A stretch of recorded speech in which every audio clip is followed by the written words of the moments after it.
ہم پاکستان کے رہنے والے ہیں۔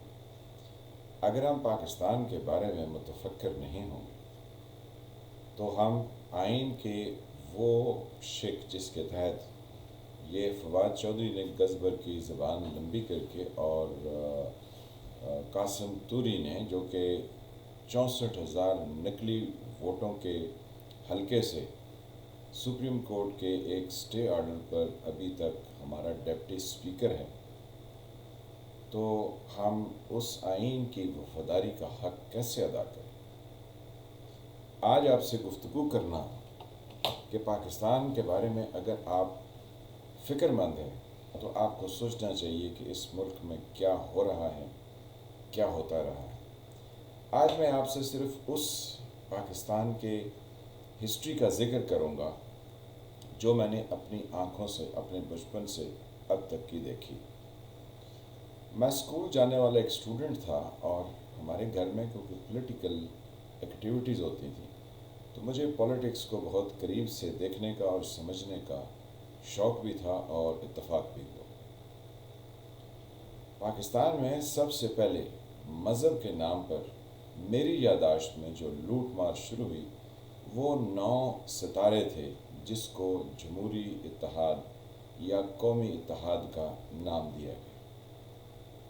ان کا انتخابی نشان حل تھا اور یہ 1977 کے انتخابات میں ذوالفقار علی بھٹو کے اگینسٹ ہماری فوجی اسٹیبلشمنٹ کی طرف سے بنایا گیا اتحاد تھا، کیونکہ ہماری فوجی اسٹیبلشمنٹ یہ سمجھتی تھی کہ اگر یہ 9 مختلف پارٹیوں کو جوڑ کر اتحاد نہ بنایا گیا تو پیپلز پارٹی ملک کے اندر وہ تبدیلیاں لے آئے گی کہ جرنیلوں کو ڈی ایچ اے اور یہ جو انہوں نے خواب دیکھ رکھے تھے وہ پورے نہیں ہو سکتے تھے۔ اس وجہ سے انہوں نے 9 ستارے یعنی ایک قومی اتحاد، انتخابی نشان حل، نعرہ ان کا تھا مذہب کا، نظام مصطفیٰ لائیں گے، کیونکہ ذوالفقار علی بھٹو نے جو الیکشن جیتا تھا وہ روٹی کپڑا اور مکان کے نعرے پر جیتا، نہ کہ مذہب کی بنیاد پر۔ تو یہ ہم نے وہاں پہ دیکھا کہ یہ 9 ستارے پھر دھاندلی کرنے لگے، اور آج کی سیاست میں ہم دیکھتے ہیں تو ہمیں وہ بات سمجھ آتی ہے کہ وہ دھاندلی کس کے کہنے پر کہہ رہے تھے۔ پھر جمعے والے دن وہ جلوس نکالتے اور ہماری وہی اسٹیبلشمنٹ جس نے اس 9 ستارے کے اتحاد کو کھڑا کیا تھا، انہوں نے ہی لا اینڈ آرڈر مینٹین کرنے کے لیے جب ان سے کہا گیا کہ آپ گورنمنٹ کی ہیلپ کیجئے تو انہوں نے ہینڈز اپ کر دی۔ کیونکہ معاشرے میں ایجوکیشن نہ تھی تو یہ سارا ماجرا جنرل ضیاء الحق کے جولائی 1977 میں مارشل لاء پر منطبق ہو۔ تو وہ نظام مصطفیٰ والے جو کہ پہلے جلوس نکالتے تھے اور کہتے تھے کہ ہم نے حضرت محمد صلی اللہ علیہ وآلہ وسلم کا وہ نام لیتے تھے کہ ہم نے ان کی سنت اور ان کا نظام لانا ہے، تو پھر وہ جنرل ضیاء کے ساتھ مل کے اور جنرل ضیاء نے مذہب کے نام پر پاکستان کو لوٹنا شروع کیا۔ جنرل ضیاء نے ایک ریفرینڈم کروایا، ریفرینڈم کیونکہ وہ صدر بننا چاہتا تھا اور اس کو کوئی نہ کوئی ایسا ڈکوسلا انجام دینا تھا کہ جس کی بنیاد پر وہ دنیا کے دوسرے ممالک میں کہے کہ میں تو ووٹ لے کر صدر بنا ہوں۔ تو اس نے اپنی وردی پہنے ہوئے ہی کہا کہ مجھے ووٹ دیجئے، میں ریفرینڈم کراتا ہوں۔ ریفرینڈم کروانے کی تقریر جب اس نے شروع کی تو اس نے قرآن پاک کا کوئی آدھا سپارہ اپنے قاری سے کہا کہ پہلے پڑھ لو پھر اس کا ترجمہ سنا دو، تاکہ تمام لوگ جو ہے وہ مسلمان ہو جائیں اور پھر وہ اس کی بات سے انحراف نہ کر سکیں۔ تو لوگوں کی کیونکہ ایجوکیشن نہ تھی تو انہوں نے کہا یہ بندہ جو ہے وہ دیکھیں قرآن پاک کی تلاوت کرتا ہے پھر اس کا ترجمہ بھی سناتا ہے تو یہ کتنا اچھا ہے۔ اس نے اس ریفرینڈم میں کیا کہا؟ اس نے کہا کہ اگر تم اپنے آپ کو مسلمان سمجھتے ہو اور اسلام چاہتے ہو اور قرآن آپ کا آخری آسمانی ضعیفہ ہے اور حضرت محمد صلی اللہ علیہ وآلہ وسلم یقین رکھتے ہو کہ وہ آخری نبی ہیں، تو یس پر مور لگاؤ اور میں آپ کا 5 سال کے لیے صدر ہوں۔ کیا خوبصورت مذہب کی انٹرپریٹیشن کی۔ پھر وہ جب تک طیارے حادثے میں فیتی فیتی نہیں ہوا، وہ ہمیں روز مذہب کی کوئی نہ کوئی کہانی سناتا اور لوگوں کو چپ کراتا۔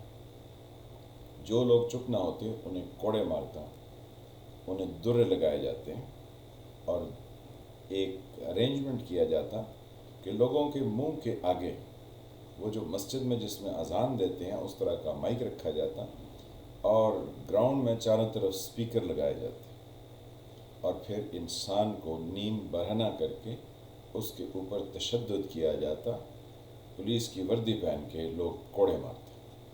تو صاف ذرا جس انسان کی پٹائی ہوتی اس کے منہ سے آہو بکا تو نکلنی تھی، تو وہ خوف لوگوں کے دلوں میں ایسا بیٹھا کہ ابھی تک لوگ اسی خوف کا شکار ہیں۔ تو یہ مذہب کے نام پر انہوں نے ہمیں لوٹا۔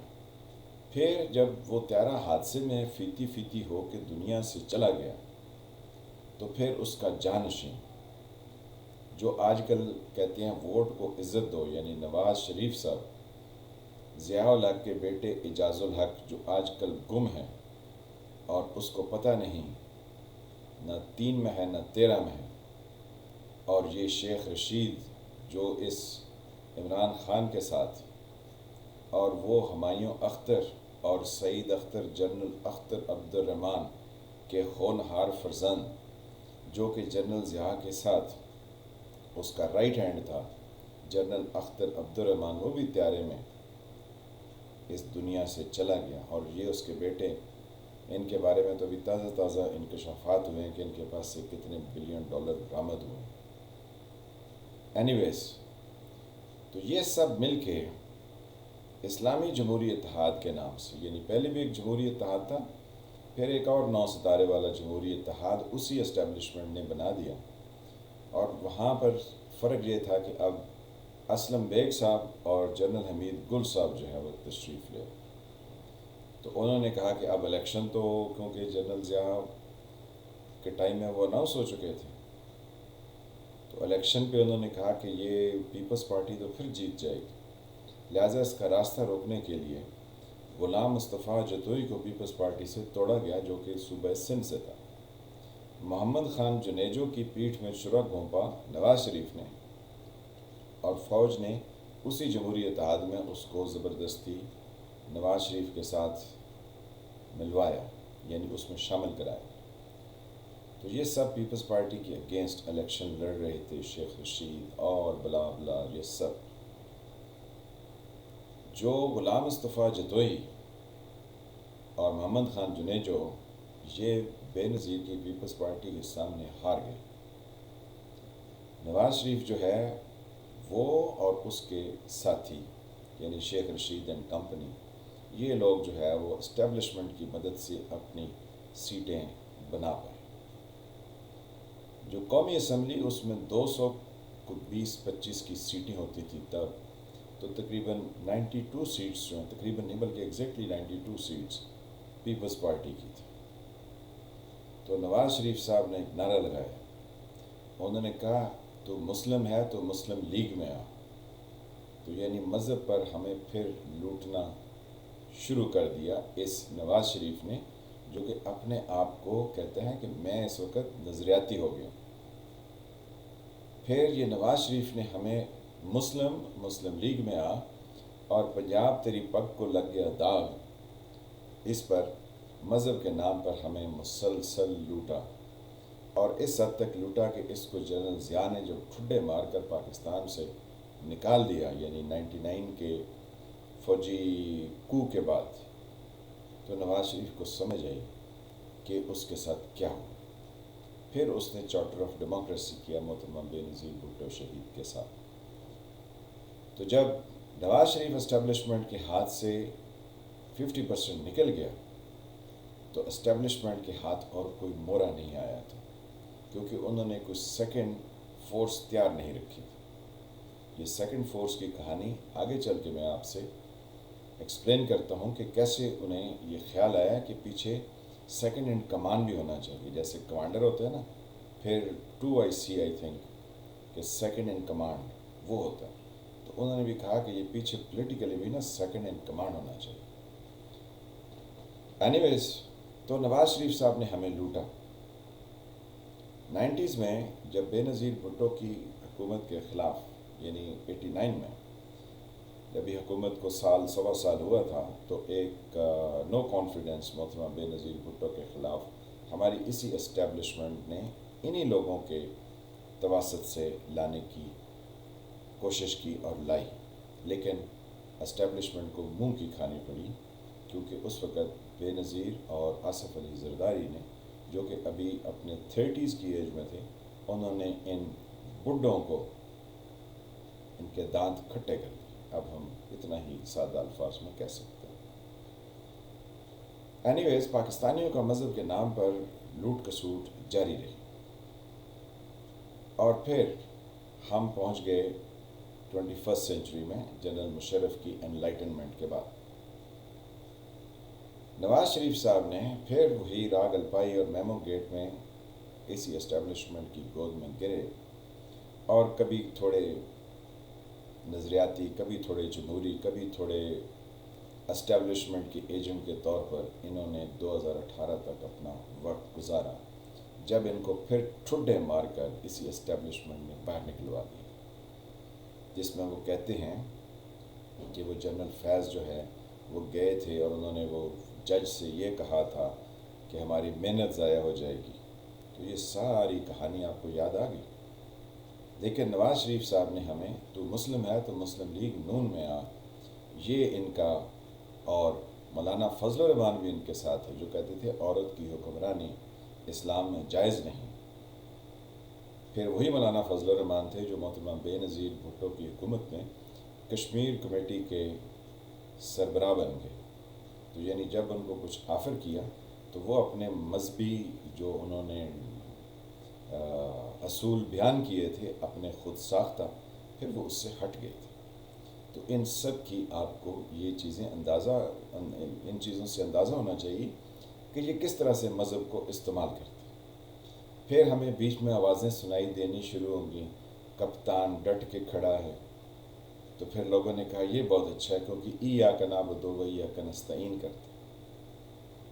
پھر اس نے ہمیں 2008 سے لے کر کل تک، بلکہ ابھی بھی اس کی لوٹ کسوٹ جاری ہے مذہب کے نام پر، ریاست مدینہ، کام کفار مکہ کے اور باتیں ریاست مدینہ کی۔ آئین کے ساتھ وہ کھلواڑ کیا جو کہ کسی ڈکٹیٹر نے بھی آئین کے ساتھ ایسے نہیں کی۔ جو قومی اسمبلی میں اس کے سٹوجز، ایک چودھری فواد حسین اور دوسرا قاسم سوری اور پھر تیسرا ڈاکٹر عارف علوی، جس طرح انہوں نے ریاست مدینہ کا نام لے لے کے لوگوں کو لوٹا، اس کی کوئی مثال نہیں، کیونکہ یہ ان کی آج ساری چیزیں، علیم خان نے جب گفتگو کرنی شروع کی تو وہ سب بیان ہو گئی کہ یہ اندر سے کیا ہے۔ اس نے بتایا ہے کہ کس طریقے سے اور کیسے کیسے عمران خان لوگوں کو اپنے پاؤں کے نیچے رکھتا ہے، جو اس کے پاؤں کو نیچے سے حرارت، یعنی وہ بندریا کی طرح جب اس کے پاؤں جلتے ہیں تو وہ اپنے بچے کو نیچے رکھ لیتی ہے۔ عمران خان نے اسی طرح اپنے دوستوں اور محسنوں کے ساتھ کی۔ اب یہ مذہب کے نام پر دوبارہ سے، اور کہ میں امریکن کے خلاف ہوں، امریکنز کو میں نے جو ہے وہ یہ کہا اور وہ میرے خلاف ہیں، یہ اس طرح کی جھوٹی کہانیاں سنا کے آپ کو مذہب کے نام پر ایک دفعہ پھر لوٹنے کے لیے اپنے پینترے بدل رہا ہے۔ اب سیکنڈ ان کمانڈ وہ TLP پیچھے تیار کی گئی کہ اگر عمران خان ہاتھ سے بدک جائے تو TLP کو لایا جائے۔ اب وہ جنرل فیض حمید کی پوسٹنگ ٹرانسفر کے ٹائم پر عمران خان ہاتھ سے بدک گیا۔ پھر اس نے اس وقت جو چالیں چلی ہیں وہ اسٹیبلشمنٹ کے ہاتھ سے اور پیچھے ہٹ گئے اور اسٹیبلشمنٹ کے دانت کھٹے ہو گئے۔ اب TLP کو اسٹیبلشمنٹ لانے کی پوری کوشش کرے گی تاکہ عمران خان کو وہ سزا دے سکے جیسے نواز شریف کو دی. لیکن ہمیں لگتا یہ ہے کہ آنے والے وقت میں یہ اسلام کا نواز شریف کی طرح دعویٰ کرنے والا عمران خان پیپلز پارٹی میں جا کے بھیک مانگے گا.